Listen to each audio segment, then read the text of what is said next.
जय श्री कृष्ण भक्तों। आज हम आपको कामिका एकादशी व्रत की दिव्य कथा सुना रहे हैं। एकादशी का व्रत सबसे बड़ा व्रत मतलब व्रतों का राजा माना जाता है। इसलिए व्रत करते हुए व्रत का महात्म्य और कथा शुद्ध हृदय से पढ़नी या सुननी चाहिए। इसलिए हम कथा से पहले व्रत की महिमा को बताएंगे जो अभीष्ट सिद्धियों को देने वाली है। कामिका एकादशी का महात्म्य। अर्जुन ने श्री कृष्ण से कहा, हे प्रभु, आप मुझे श्रावण माह के कृष्ण पक्ष की एकादशी की कथा सुनाने की कृपा करें। इस एकादशी का नाम क्या है? इसमें किस देवता का पूजन होता है? इसका उपवास करने से मनुष्य को किस फल की प्राप्ति होती है? भगवान श्री कृष्ण ने कहा, हे श्रेष्ठ धनुर्धर, मैं श्रावण माह की पवित्र एकादशी की कथा सुनाता हूँ, ध्यानपूर्वक श्रवण करो।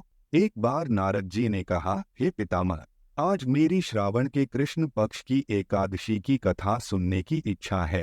अतः आप इस एकादशी की व्रत कथा विधान सहित सुनाइए। पितामह भीष्म ने कहा, हे नारद जी, आपने बहुत ही सुंदर प्रस्ताव किया है। श्रावण माह के कृष्ण पक्ष की एकादशी का नाम कामिका एकादशी है।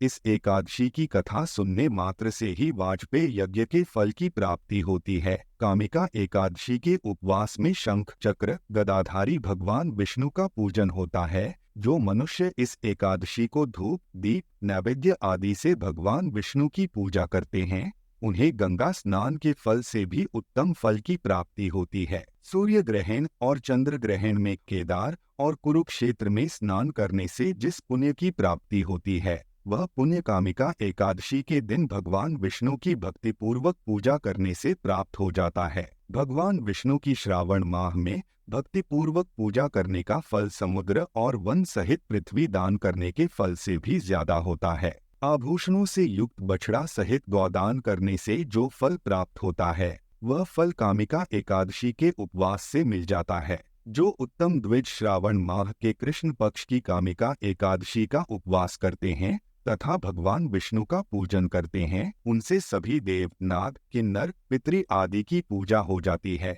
इसलिए पाप से डरने वाले व्यक्तियों को विधि विधान सहित इस उपवास को करना चाहिए। संसार सागर तथा पापों में फंसे हुए मनुष्यों को इनसे मुक्ति के लिए कामिका एकादशी का व्रत करना चाहिए। कामिका एकादशी के उपवास से भी पाप नष्ट हो जाते हैं। संसार में इससे अधिक पापों को नष्ट करने वाला कोई और उपाय नहीं है। हे नारद जी, स्वयं भगवान ने अपने मुख से कहा है कि मनुष्यों को अध्यात्म विद्या से जो फल प्राप्त होता है, उससे अधिक फल कामिका एकादशी का व्रत करने से मिल जाता है। इस उपवास के करने से मनुष्य को न यमराज के दर्शन होते हैं और न ही नरक के कष्ट भोगने पड़ते हैं। वह स्वर्ग का अधिकारी बन जाता है। जो मनुष्य प्रभु का तुलसी दल से पूजन करते हैं, उनके सभी पाप नष्ट हो जाते हैं। हे नारद जी, मैं भगवान की अति प्रिय श्री तुलसी जी को प्रणाम करता हूँ। तुलसी जी के दर्शन मात्र से मनुष्य के सभी पाप नष्ट हो जाते हैं और शरीर के स्पर्श मात्र से मनुष्य पवित्र हो जाता है। तुलसी जी को जल से स्नान कराने से मनुष्य की सभी यम यातनाएं नष्ट हो जाती हैं। जो मनुष्य तुलसी जी को भक्तिपूर्वक भगवान के श्री चरण कमलों में अर्पित करता है, उसे मुक्ति मिलती है। इस कामिका एकादशी की रात्रि को जो मनुष्य जागरण करते हैं और दीपदान करते हैं, उनके पुण्यों को लिखने में चित्रगुप्त भी असमर्थ हैं। एकादशी के दिन जो मनुष्य भगवान के सामने दीपक जलाते हैं, उनके पितर स्वर्गलोक में अमृत का पान करते हैं। अब कामिका एकादशी व्रत की दिव्य कथा सुनिए। एक गांव में एक वीर क्षत्रिय रहता था। एक दिन किसी कारणवश उसकी ब्राह्मण से हाथापाई हो गई और ब्राह्मण की मृत्यु हो गई। अपने हाथों मारे गए ब्राह्मण की क्रिया उस क्षत्रिय ने करनी चाहिए, परंतु पंडितों ने उसे क्रिया में शामिल होने से मना कर दिया। ब्राह्मणों ने बताया कि तुम पर ब्रह्महत्या का दोष है। पहले प्रायश्चित कर इस पाप से मुक्त हो, तब हम तुम्हारे घर भोजन करेंगे।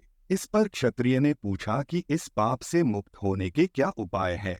तब ब्राह्मणों ने बताया कि श्रावण माह के कृष्ण पक्ष की एकादशी को भक्तिभाव से भगवान श्रीधर का व्रत एवं पूजन कर ब्राह्मणों को भोजन कराकर सदश्रिणा के साथ आशीर्वाद प्राप्त करने से इस पाप से मुक्ति मिलेगी।